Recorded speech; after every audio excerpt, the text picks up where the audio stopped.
महाकुंभ में रहस्य का दूसरा नाम बन गए हैं आईआईटी वाले बाबा यानी अभय सिंह। जूना अखाड़ा के साथ महाकुंभ में इनकी एंट्री क्या हुई, हर गुजरते दिन के साथ इनकी जिंदगी के राज गहराते गए। हर एक इंटरव्यू में आईआईटी बाबा अपनी जिंदगी के कुछ ऐसे राज से पर्दा उठाते जो सोशल मीडिया की सुर्खियां बन जाती। आईआईटी बाबा की निजी जिंदगी और परिवार के साथ उनके रिश्ते भी बहुत सहज और सामान्य नहीं है। हो भी भला कैसे? कोई देश की सबसे प्रतिष्ठित संस्थान से पढ़ाई करे, फिर जिंदगी को अचानक नई दिशा की तरफ मोड़ दे तो हैरानी तो होगी। आईआईटी बाबा के परिवार के साथ भी ऐसा ही हुआ, जिसका खुलासा अमेरिका में रह रही उनकी बहन ने किया है। कि हम में से कोई भी उनको नहीं समझ पा रहा था कि उन्हें क्या करना है, किस लिए पदयात्रा करनी है।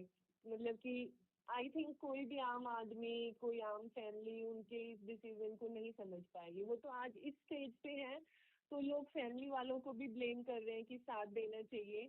बट आप ये सोचो, अभय वायरल नहीं है, अभय इतने काबिल हैं कि वो आईआईटी से पास आउट है, वो कनाडा में जॉब छोड़ के, सब कुछ छोड़ के और ये डिसीजन ले रहे हैं। तो एकदम से किसी भी परिवार के लिए ये समझना मुश्किल हो जाता है। ठीक है, तो बट क्या अभय अभी ने लोग क्या है कि नहीं तो क्या अभय ने ये बात कही कि अब वो नौकरी छोड़ करके पदयात्रा पर निकल रहे हैं? मतलब ऐसा कोई परमिशन ली क्या आप लोगों से, या मतलब इसके लिए बात करते थे और आप लोग नहीं समझ पाते थे, या क्या रहा? मतलब नहीं, वो जैसे हम डिस्कशन करते थे तो वो बोलते थे कि मुझे एनलाइटनमेंट हो गया है या मुझे ये चीजें समझ में आ गई हैं। तो एक्चुअली क्या है कि आज आज के टाइम में भी चलो ठीक है, जो लोग उनको फॉलो कर रहे हैं या नहीं फॉलो कर रहे हैं, बट मुझे लगता है कि उनका इंटेलेक्ट लेवल इतना ज्यादा है कि आधे से ज्यादा लोग उनको अभी भी नहीं समझ पा रहे हैं कि वो करना क्या चाह रहे हैं। ठीक है, तो उस टाइम हमें भी नहीं समझ आया था कि वो करना क्या चाह रहे हैं। आईआईटी वाले बाबा यानी अभय सिंह की बहन ने इस बात को स्वीकार किया है कि परिवार उन्हें उस वक्त समझ नहीं पाया जब उन्होंने सब कुछ छोड़कर पदयात्रा वाली बात कही, यानी एक नए रास्ते पर निकलने का फैसला लिया। उससे पहले कनाडा में कैसे रह रहे थे, बहन ने ये भी बताया। मैंने अभय को कनाडा बुलाया तो उस टाइम उनका थोड़ा डाउन फेज चल रहा था। लाइक जैसे उन्होंने एक्सप्लेन किया, वो थोड़ा डिप्रेशन फील करते थे, बिल्कुल एनर्जी लेस फील करते थे। ना उनका खाने का मन करता था, ना उनका किसी से बात करने का मन करता था। सिर्फ बिस्तर पे लेटे रहते थे और मतलब कि सिर्फ स्मोकिंग एंड ये सब कुछ। तो उस टाइम क्या हुआ कि वो जब कोई आदमी डिप्रेशन में होता है तो आप सोच के देखना कि उनके साथ वाले पे उसका कितना असर पड़ता है। लाइक मैं उनको बोल रही हूँ भाई खाना खा लो, वो खाना नहीं खा रहे, मैं उनको दूसरी बारी बोल रही हूँ, तीसरी बारी, ऐसे ही हर काम के लिए करते करते, ठीक है, मतलब कि बहुत टाइम लगाया, बहुत एफर्ट लगाए और वो ठीक भी हो गए थे। बट फिर जब उन्होंने जॉब स्टार्ट की तो उन्होंने बोला कि ये जो क्लाइमेट है ना, मैं इसमें ज़्यादा ट्रेवल नहीं कर पा रहा। हम जहाँ पे रह रहे थे वो थोड़ा डिस्टेंस पे पड़ रहा था, तो उन्होंने बोला कि अब मुझे अपने ऑफिस के पास ही रूम लेना है। तो हमने उसे समझाया कि अभी आप थोड़ा और रुक जाओ, ठीक है, क्योंकि अकेले रहना इस सिचुएशन में बिल्कुल ठीक नहीं है। अभी तो हम फिर भी आपका ध्यान रखते हैं, यहाँ पे खाना पीना, अकेले आप ये सब कैसे करोगे। बट उन्होंने डिसाइड किया कि नहीं, ये बहुत एनर्जी कंज्यूम करता है, ये ट्रैवल और ये सब कुछ मेरे से नहीं हो पा रहा है, तो वो अलग चले गए। और फिर कनाडा में क्या होता है कि एक बार तुम लीज साइन कर दो तो वो 1 साल या 1.5 साल के लिए होती है। अगर तुम उसको ब्रेक करते हो तो तुम्हें मतलब कि बहुत ज्यादा, तुम्हें 2-3 महीने का रेंट तुमको पे करना होता है। तो ऐसे ही टाइम चलता गया और उसी टाइम जब वो मूव हुए उसके बाद कोविड स्टार्ट हो गया। तो एक के बाद एक ऐसी चीजें होती रही कि ना चाहते हुए भी वो उनसे ऐसे अलग अलग हो गए। और फिर क्या होता है कि जब वहाँ पे कोविड लगा तो वहाँ पे रूल्स इतने ज्यादा थे कि वो फिर हमारी बिल्डिंग में घुस भी नहीं पाते थे। तो हम उनको कभी पीछे के दरवाजे से वो कोशिश करते तो वो उनको अच्छा नहीं लगता था बिल्कुल। तो फिर वो फिर से बिल्कुल अकेले पड़ गए। और उस टाइम मतलब डिप्रेशन तो उनका बहुत ज्यादा वो ओवरकम कर चुके थे, बट हमेशा मतलब पढ़ते रहना और ये सब कुछ, तो उनका थोड़े टाइम बाद उससे भी मन उठ गया कि नहीं यार, ये तो मतलब कि अकेले फिर से कमरे में कैद हो गया हूँ। तो उन्होंने डिसाइड किया कि मैं जा रहा हूँ इंडिया। आईआईटी वाले बाबा के सामने एक सुनहरा भविष्य था, जिसे छोड़कर अब वो नई राह पर है। बहन का कहना है कि पिता ने बेहतर से बेहतर शिक्षा देने में कभी कोई कमी नहीं की, लेकिन उन्होंने अपनी मर्जी से अपने लिए नई जिंदगी चुनी है। बहन को गर्व है कि भाई जो कर रहे हैं वो कोई और नहीं कर सकता। मुझे मेरे पेरेंट्स की सबसे अच्छी चीज़ ये लगती थी कि उन्होंने कभी एजुकेशन के लिए नहीं रोका। तो पापा हमेशा बोलते थे तुम्हें जितना पढ़ना है पढ़ो, ठीक है, मेरा काम जो है मैं पैसे फीस देने का मैं वो करूँगा, ठीक है। तो वही है कि अभय ने बहुत सारी नॉलेज ली है, तो मतलब कि मुझे कुछ गलत नहीं लगता। जिस रास्ते पे जा रहा है वो थोड़ा हमारी समझ से बाहर है, और वो भी आई थिंक कहीं ना कहीं सोसाइटी का प्रेशर है।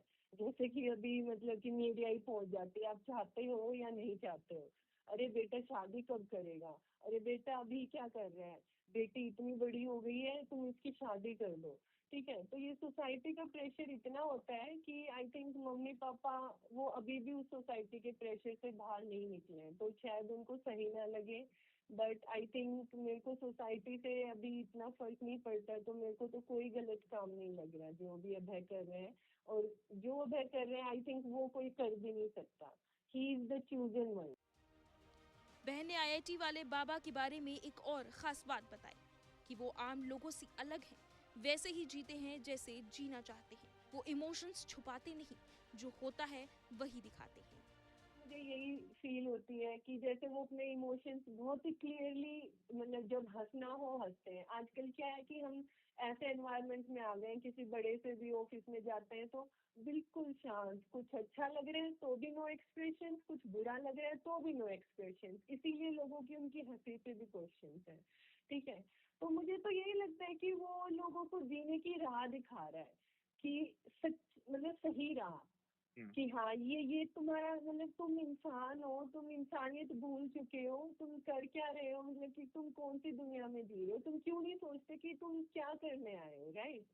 आई थिंक वो सब सवाल मतलब कि उनको देख के मेरे मन में भी आए, ठीक है। और आई थिंक वो जो भी उसको धर्म बोल लो या कुछ भी बोल लो, कि जो तुम सत्य के रास्ते पे चल रहे हो उसकी स्थापना, कि तुम जहाँ भी हो जिस भी फील्ड में हो, बट सत्य सत्य को फॉलो करो। आईआईटी वाले बाबा अलग अलग इंटरव्यू में अपने कुछ विवादित बयानों के लिए सुर्खियों में रहे हैं, जैसे मैं कल की अवतार हूँ, सुदर्शन से काट दूंगा। लेकिन बहन ने उन बयानों की अलग व्याख्या कर भाई का समर्थन किया है। बोली दुनिया उनकी बातों को समझ ही नहीं पा रही। मेरी बात मान जाओ नहीं तो सुदर्शन से काट दूंगा, इस तरीके की बात कहना, कभी खुद को कल की कहना, इस तरीके की चीजें कहना, मतलब ये सब आप सुनते हो तो क्या आप मतलब क्या महसूस करते हो? एक्चुअली स्टार्टिंग में सुनते हैं तो उनकी कोई भी बात समझना इतना आसान नहीं है। वो ऐसे घुमा देते हैं लोगों का दिमाग कि आम लोगों की समझ से बाहर है। तो मुझे यही लगता है कि आप ये सोचिए सुदर्शन का मतलब क्या है। अच्छे दर्शन, सुदर्शन मतलब कि अच्छे दर्शन, अच्छी नॉलेज, अच्छा ज्ञान, ठीक है। त्रिशूल का मतलब क्या होता है? त्रिशूल का मतलब कि तीन तीन जो स्पाइक्स है उसका एक बहुत ही डीप मीनिंग है। कि जैसे हम बोलते हैं कि overcoming ignorance, ego and evil, मतलब कि जो भी गलत काम हो रहा है, जो भी हम अहम में जी रहे हैं, और मतलब कि कई चीजों को जैसे इग्नोर करते हैं कि हाँ नहीं ये तो ऐसे ही दुनिया, छोड़ो ना, उस चीज से ऊपर आ जाना। और आई थिंक अभय वो आ भी चुके हैं, वो अपनी लाइफ में दिखा रहे हैं लोगों को कि हाँ मतलब कि इन चीजों का मीनिंग है, सुदर्शन एंड त्रिशूल का। तो वो बोल तो किसी और सेंस में रहे हैं, लेकिन पता नहीं मुझे कि लोग उस तक कभी असली मीनिंग तक पहुंच पाएंगे या नहीं। आप अगर देखोगे तो वो सच में वो काम कर रहे हैं, काट रहे हैं लोग। अब अंतिम और सबसे अहम सवाल ये था कि क्या आईआईटी वाले बाबा ने ब्रेकअप के बाद दुनिया से मोह भंग हुआ और दिल टूटते ही अपना रास्ता बदल लिया? जवाब उनकी बहन की जुबान से ही सुनिए। लोग अपनी कहानियों में जीते हैं, उन्होंने कितनी बार एक्सप्लेन किया। और मेरी नॉलेज के अकॉर्डिंग जो उनका पहला रिलेशनशिप था उनमें उसमें इतनी म्यूचुअल अंडरस्टैंडिंग थी कि इवन उनके ब्रेकअप के बाद भी जब हमने उनको बुलाया कि अभय थोड़ा डाउन फेज में चल रहे हैं, वो तब भी उनसे मिलने आए थे। तो आप सोच सकते हो कि अभय को कितना प्यार, कितना रिस्पेक्ट हर रिलेशनशिप में मिला है। तो ऐसा क्यों होगा, मतलब कि ब्रेकअप तो वो था ही नहीं ना एक्चुअली।